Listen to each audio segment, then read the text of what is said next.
The live TV, सच सबसे आगे। नमस्कार, मैं हूं प्रज्वल गौतम और आप देख रहे हैं द लाइव टीवी। प्रधानमंत्री नरेंद्र मोदी, गृहमंत्री अमित शाह और भारतीय जनता पार्टी के तमाम नेता इस बात का दावा करते हैं कि पाकिस्तान और चीन से लगती हुई भारत की सीमा पर सब कुछ ठीक ठाक है। यानी चीन की हिम्मत नहीं कि वो आंखें उठाकर देख सके और पाकिस्तान की हिम्मत नहीं कि वो नापाक हरकत कर सके। इस तरह का दावा लगातार किया जाता रहा है। इसके साथ ही दावा यह भी है कि विश्व भर के जितने भी देश हैं वो प्रधानमंत्री नरेंद्र मोदी की नीतियों की वजह से, उनकी रणनीति की वजह से, उनके दोस्ताना व्यवहार की वजह से हमारे देश के आगे नतमस्तक हो रहे हैं। लेकिन इसमें सच्चाई कितनी है उसका खुलासा उसकी पोल एक ट्वीट ने कर दी है। यानी एक ट्वीट हुआ और उसके बाद सारी फजीहत हो गई है। यह ट्वीट किया है सुब्रमण्यम स्वामी ने। भारतीय जनता पार्टी के नेता हैं, राज्यसभा सांसद हैं सुब्रमण्यम स्वामी। लगातार आलोचना करते रहे हैं केंद्र सरकार की, मोदी सरकार की, बताते रहे कि आर्थिक स्थिति किस तरीके से रसातल में जा रही है।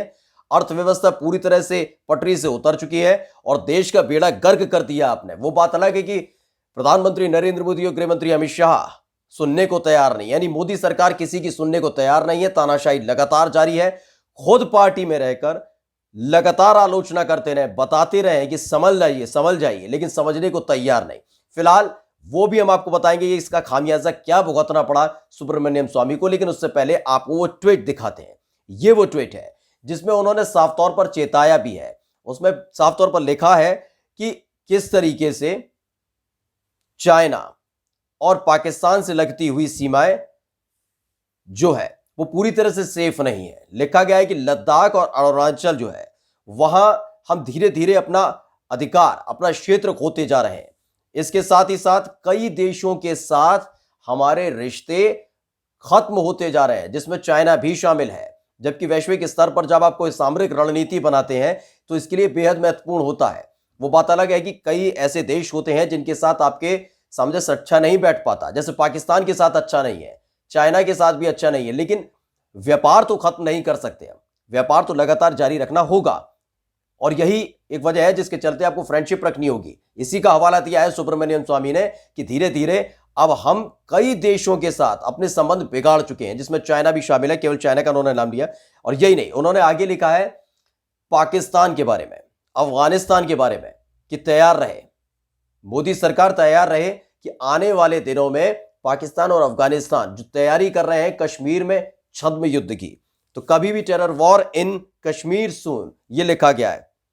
और साथ ही लास्ट में व्यंग भी किया है, यह सब कुछ मास्टर स्ट्रोक नहीं हो सकता। दरअसल लगातार आप भारतीय जनता पार्टी के तमाम प्रवक्ताओं को चीखते चिल्लाते और बताते हुए देख सकते हैं कि मास्टर स्ट्रोक है। किसी में धारा 370 हटाई गई, मास्टर स्ट्रोक बताया गया। राम मंदिर का मुद्दा, मास्टर स्ट्रोक बताया गया। तो इसी को लेकर व्यंग किया गया है सुब्रमण्यम स्वामी की तरफ से कि मास्टर स्ट्रोक नहीं है, जबकि समझने का समय है। क्योंकि पाकिस्तान और अफगानिस्तान लगातार, अफगानिस्तान में तालिबान जब से आया है पाकिस्तान बेहद करीब जा चुका है और ऐसे में कश्मीर में दहशत फैल सकती है, इस बात को सचेत किया है। लेकिन चाइना को लेकर भी सचेत कर दिया है। उन्होंने बता दिया है कि अरुणाचल में और लद्दाख में, यही दोनों जगह पर लगातार स्थिति बिगड़ती जा रही है। पिछले साल आपको याद होगा कि जिस तरीके से चीजें बिगड़ रही थी, जिस तरह से कहा जाए कि कोरोना की वजह से लोग परेशान थे, अपने घरों से नहीं निकल रहे थे, उस वक्त चाइना ने LAC पे खड़े होकर साफ तौर पर चुनौती दी थी, भारत को चुनौती दी थी। वो बात अलग है कि उसको मुंहतोड़ जवाब भी दिया गया, कई दौर की बातचीत भी चली, सब कुछ हुआ। लेकिन इन सब के बीच क्या कहा गया? लगातार कहा गया कि राजनीति की जा रही है, इस पर राजनीति नहीं करनी चाहिए। कांग्रेस के नेता राहुल गांधी लगातार इस बात को बताते रहे कि हमारी जमीन हमसे छीन ली गई है, चीन वहां पर बैठा हुआ है, भारतीय सेना लगातार प्रयास कर रही है, लेकिन सरकार कहीं ना कहीं कमजोर पड़ रही है। यह साफ किया था राहुल गांधी ने। लेकिन उस वक्त कहा गया कि राजनीति की जा रही है, सियासत की जा रही है। संबित पात्रा जैसे प्रवक्ता चैनल्स पर आकर उल्टी सीधी बातें करते थे। लेकिन अब सुब्रमण्यम स्वामी ने भी साफ कर दिया है कि स्थिति बिगड़ रही है। और यह घटना 8 अक्टूबर की भी है। अरुणाचल प्रदेश में क्या हुआ वो आपको बता देते हैं, जिसके संदर्भ में ये सारी चीजें निकलकर सामने आई हैं। लद्दाख में जो कुछ चल रहा है वो तो आपको पता ही है। आपको पता है किस तरीके से पिछले 2 साल से बातचीत का दौर भी जारी है, सब कुछ जारी है, लेकिन कोई परिणाम नहीं निकल पा रहा। चीन लगातार आंखें तरेर रहा है और जो भारत सरकार है वो एक तरीके से सिर्फ कुछ ऐप्स बंद करके वहां एक संदेश नहीं जा रहा, जनता के बीच संदेश जा रहा है कि मोदी सरकार कितनी सख्त है, लेकिन हकीकत यह है कि मोदी सरकार बिल्कुल भी सख्त नहीं है।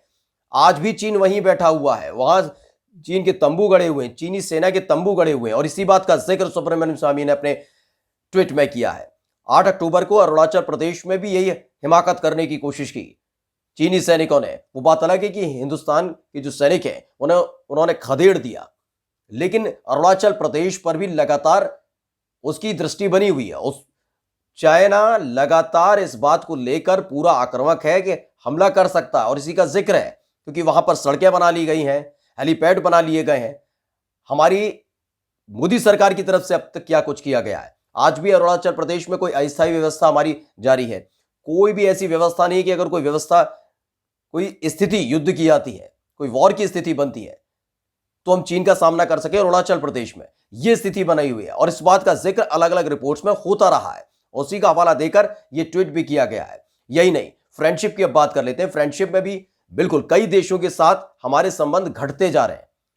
रूस जो एक पुराना दोस्त हुआ करता था, वो मोदी सरकार की कुनीतियों की वजह से आज हमसे दूर हो चुका है, और पाकिस्तान बेहद करीब आ चुका है रूस के। तो ये जिस तरह से एक प्रबंधन बनाया गया मोदी सरकार की तरफ से, हर मोर्चे पर फेल किया जा रहा है।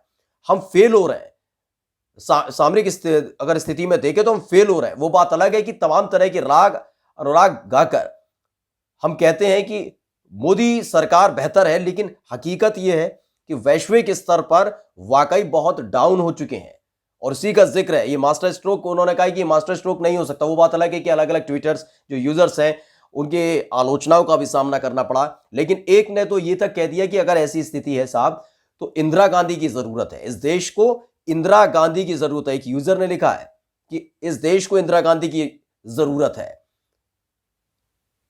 यही नहीं, ये सुब्रमण्यम स्वामी है कौन? दरअसल सुब्रमण्यम स्वामी लगातार आलोचना करते रहे, भारतीय जनता पार्टी की आलोचना करते रहे। एक मौका तो ऐसा आ गया था जब वित्त मंत्री थे अरुण जेटली, तो आमने सामने आ गए थे ये, यानी सुब्रमण्यम स्वामी और अरुण जेटली, क्योंकि सुब्रमण्यम स्वामी के लिए कहा भी जाता है कि सीधे तौर पर अपनी बात रखने के लिए जाने जाते हैं, और सरकार में रहते हुए भी, यानी भारतीय जनता पार्टी में रहते हुए भी सीधे तौर पर सरकार की आलोचना कर रहे थे, बता रहे थे कि किस तरह से अरुण जेटली नीतियां बना रहे हैं जिससे देश रसातल में, गड्ढे में जा सकता है।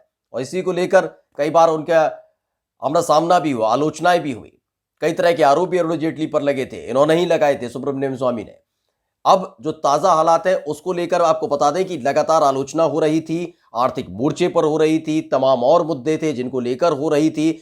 सुब्रमण्यम स्वामी मुद्दे उठा रहे थे, तथ्य और तर्क के साथ उठा रहे थे। ये बात नागवार गुजरी मोदी और शाह की जोड़ी को। आखिरकार क्या किया गया? 8 अक्टूबर को जब एक कार्यकारिणी की समिति की घोषणा की गई, नए सदस्य कौन होंगे, तो साफ तौर पर उन तमाम चेहरों को बाहर कर दिया गया जो मोदी और शाह के सामने झुकने को तैयार नहीं, जो विरोध का झंडा बुलंद कर सकते हैं, जो हां में हां मिलाने के लिए तैयार नहीं है, जिसमें वरुण गांधी भी शामिल है, जिसमें सुब्रमण्यम स्वामी भी शामिल है और मेनका गांधी भी शामिल है। यानी जो आलोचना लगातार सुब्रमण्यम स्वामी कर रहे थे, उसकी वजह से उन्हें कार्यकारिणी से बाहर निकाल दिया गया, जिसके बाद सुब्रमण्यम स्वामी ने पहली ही फुर्सत में फेसबुक और अपने ट्विटर से, दोनों से ही भारतीय जनता पार्टी शब्द हटा दिया। अब सिर्फ वो पॉलिटिशियन रह गए, भारतीय जनता पार्टी शब्द हटा लिया है।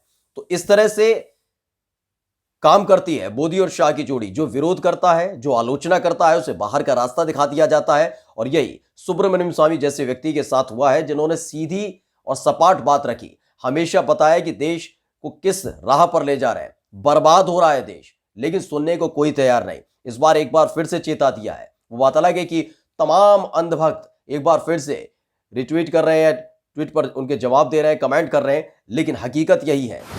जिस बात का जिक्र विपक्ष कर रहा था, बता रहा था कि लद्दाख में, अरुणाचल प्रदेश में क्या हो रहा है, राहुल गांधी कर रहे थे, वही बात अब सुब्रमण्यम स्वामी ने कही है।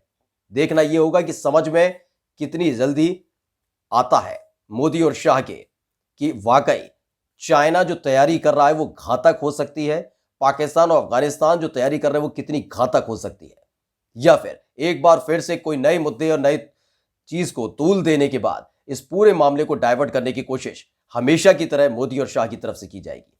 नमस्कार। द लाइव टीवी, सच सबसे आगे।